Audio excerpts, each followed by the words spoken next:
มันจนมันมดปากได้ในว่าฉันพอดเข้ามามอนัดนี่อันนี้เรื่องนี้โอ้ยว่าในที่ช่วยเลย บ่ช่วยให้โชคมึงโชค แล้วช่วยบ่โชค โอ้ไปถูกที่ว่าแนวนั้นมันจะได้จิมีนี่มาคิดได้สมมติว่าน้องลูกหลานเนี่ยมาเพิ่มผ้าใช้เนี่ยได้มันจิตตกแตกอย่างชิบ่ได้ไปหาในเรื่องเงินนี่มันจังสิได้ไว้ดีๆนี่นะมีบ่อนหาอยู่บ่มีมีมีอยู่มีก็ไปทางดอนนี่ว่าดงนี่ก็บ่อยากเฮ็ดน่ะเนาะอยากเฮ็ดมันได้สบายนี่น่ะนะมันมีปรากฏการณ์อยู่ในไสแหละบอกลูกหลานแหน่นี่มานี่เนาะเฮาเห็นแล้วอยู่หั่นแม่เห็นนี่น่ะใครได้แม่นมีคำ50กิโลคำเอาแล้ว50กิโลอยู่ว่าแห้งหลายอันนั้นมันบ่แม่นของเจ้าผู้เดียวได้ของรัฐของหลวงบ่มีรัฐไผนะรัฐไผรัฐนะเอาแล้วรัฐกับไผรัฐก็เป็นหลวงมาแล้วเฮานี่ก็รัฐผู้นึงแล้วคนรัฐได้เฮาบ่แม่นคนไปเว้าในบ่ได้เพิ่นกลักได้มาหาข่อยพี่เพิ่นอนุญาตบ่ได้เพิ่นต้องผ่านการอนุญาตของเพิ่นบ่ได้บ่ต้องเว้านี่นะเว้าแนวอื่นมั้ยว่าได้เว้าลิ้นเว้าแนวอื่นมั้ยเว้าแนวสิได้สิมีเว้าแนวอื่นบ่ต้องเว้านี่เพิ่นให้เฮาได้เว้าเรื่องสดๆนั่นเฮาเว้าธรรมดานี่มันออกนี่เว้าเรื่องสดๆนั่นแล้วเขามาถามใช้คำมันจะว่าแม่หรือบ่เขาได้ก็เห็นอี1ตามหาแน่เว้าจังซี่มันมีอี1เว้าคนชำเนือมีอี1ได้คนเชียงขวางคนเมืองแปลกอยู่ชำเนือเอาพุดเป็นจังได๋บ่เรามาเฮ็ดเวียกอยู่สวรรค์แล้วว่าข่อยบ่มีเงินค่ารถแล้วว่าข่อยมีอยู่จ่ายให้เจ้าเจ้ามีเมียแล้วบ่ข่อยว่ายังมีหรือบ่มีเขาบ่ว่าดอกข่อยว่ายังเฮ็ดอะไรดีแล้วว่าเงินข่อยก็บ่มีเขาว่ามีบ่วัตถุในเนื้อในกายเจ้าขายให้ข่อยมีแล้วว่าจะถามแล้วฮะมีแล้วว่าเขาอยู่ไสแล้วว่านี่แหละอยู่ป่าแล้วแล้วพอเขาอยู่ป่าเอาให้เนาะลายไปไหนเราให้ข่อยแล้วให้แล้วเอาตัวให้เอาเงินให้เราพอบ่ข่อยเอาเงินให้เราขายวัตถุแล้วอันนั้นเขาถามวัตถุนั้นลายไปไหนเราให้โตใหญ่ปานใดน้อยปานใดมันก็ที่แล้วให้เราให้ที่แล้วฟังแล้วบ่ถามว่าเงินตัวให้ลายปานใด200,000แล้วมันเอาวัตถุให้วัตถุมันก็แน่นี่แหละนี่เอาเลยจักมันหยังโน่นแน่นี่ทั้งมวลแล้วเหรอบ่ได้เจ้ากับบ้านเนาะอันลังเต่าเด้ลังเต่าโตเขามันบ่เอาแล้วไปกินอยู่ไสกินอยู่กับหม่องแหละเอาแล้วมันชุกแหละมันบ่ชุกบ่ดิบแล้วกินดิบเลยแหละเอาแล้วหมอนี่กินห่นดิบเฮาบ่หันกินโตแล้วบ่หันกินแล้วกินเขาให้กิโลนี่มีญาติพี่น้องข่อยผู้นึงว่าพี่น้องแล้วบัดนี้เอามาบ่ดูพี่น้องโตเป็นไงมันอันนี้นั่นแหละอันนั้นร้านข่อยน่ะป้าเมียน่ะเมื่อเฮือนหลังร้านชายร้านชายเมียน่ะเมื่อหันหลังเมียมาหาข่อยเมียหันหลังเมียมันน่ะบ่ผัวมันนั่นมาหาข่อยเดี๋ยวผัวมันไปแล้วไปเว้าควมกันเว้าความกันข่อยละเว้าจังซี่อยู่เฮือนไผอยู่เฮือนข่อยมันละมาหาข่อยเนาะแล้วผิดกันกับเมียเด้เมียมันบ่มาข่อยเป็นเจ้าโคตรเรื่องมันน่ะมันนั่นแหละร้านชายแหละมาแล้วมันว่าไหนมันว่าเอาเอ้ยอย่างไรกะเพิ่งพาใช้เอาและเว้าร้านไผ่เจ้าน่ะเมื่อแล้วว่าซั่นข่อยว่าแนวนี้แหละลูกหลานเนี่ยคันเป็นคอเป็นคว่ำน่ะมาหาเอาคันแนวสวดๆโน่นบ่มาหาเลยบ่มาตอดเลยเขาว่าในนี้คนโหเจ๊งบ้านนี้คันแนวสวดๆโน่นบ่มาหาบ่ฝากเอาเลยอยากให้มันเอาคันแนวเป็นคอเป็นคว่ำน่ะมาหาเอาวันนี้นี่แหละหลานเอ้ยบ่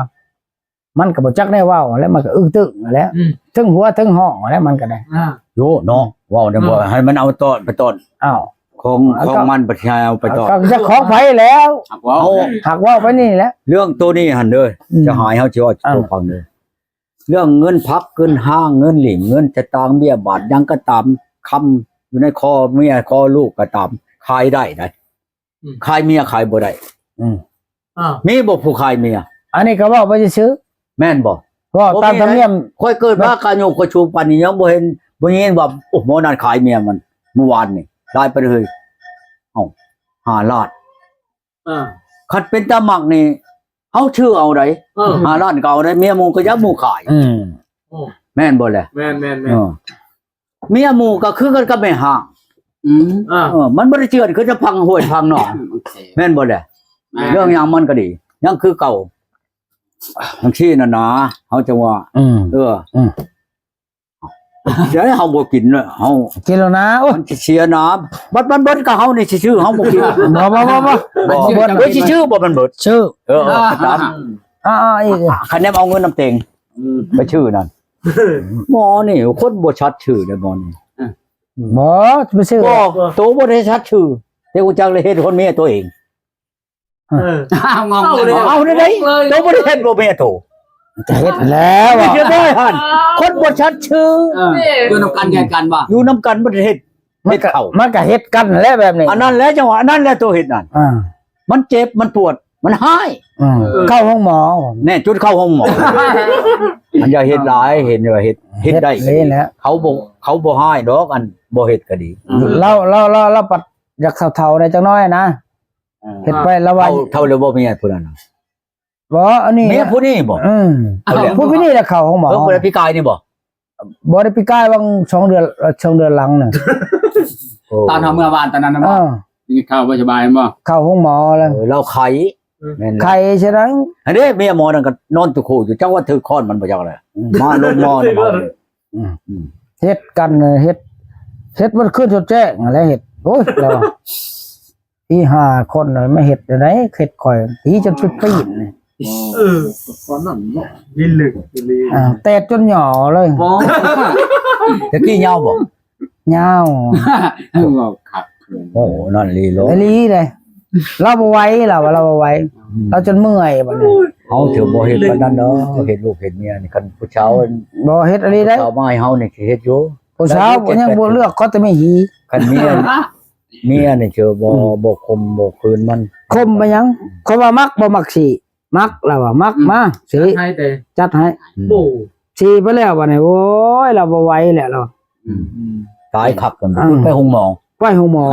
ไปแล้วเขากวดเขาว่าจังได๋ เขาว่าบ่มีหยังเขาว่า บ่มีหยังเอ้า เขาว่ามีหยังเป็นสุขภาพอ่อนเพ คัน ลีย เต็งเป็นแพทย์นี่ติสิว่าน่ะผัวเจ้าชีรู้โคตรเลย เขาบ่ฮู้ได้ติเนาะ สิคือเบ้เลย ขี้ปานแบะ บ้านเบ้ กินเด้คือแบะอีก คือเบ้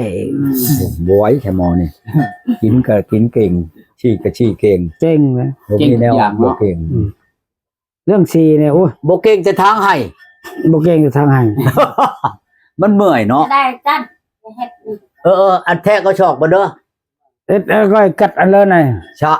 ไผก็สิเฮ็ด ชามเหลี่ยม แท็กซอก ทุกนาง ไปเจไปเรียบเลยมาตะแบบ จะจำเรียมบ่ สามเหลี่ยม แท้ก็ชอกมัน อันทอทุ่งนั่นก็แท้ก็ชอกมันคือกันชอกกับคืบ ข่อยบ่ฮู้เฮ็ดข่อยเฮ็ดได้ เอามาพี่สิบอกไว้ที่ให้ น่ะตะไปเจกันเลยตะไป หั งี้ วนี่กับผู้จักแต่แนวเฮ็ดอันกับลาวน่ะบ่เฮ็ดกระทงนี่ก็บ่ได้อีก ได้ อ่ะ เย็ดได้ ได้กับไปช้อนไปบอกเฮ็ดได้โอ้หมอนี่ก็ว่าเฮ็ดเช้า7ถึง ได้เลยจะตะไปเจกันเลยครับ เนี่ย นายเจ้าเตียกชอกอัดนายตะได้ไปเจนะครับให้มวย ก็ช่อยออกชักก่อนเฮ็ดนั่นเฮ็ดเบิดกาบบักใหญ่อันนั้นบ่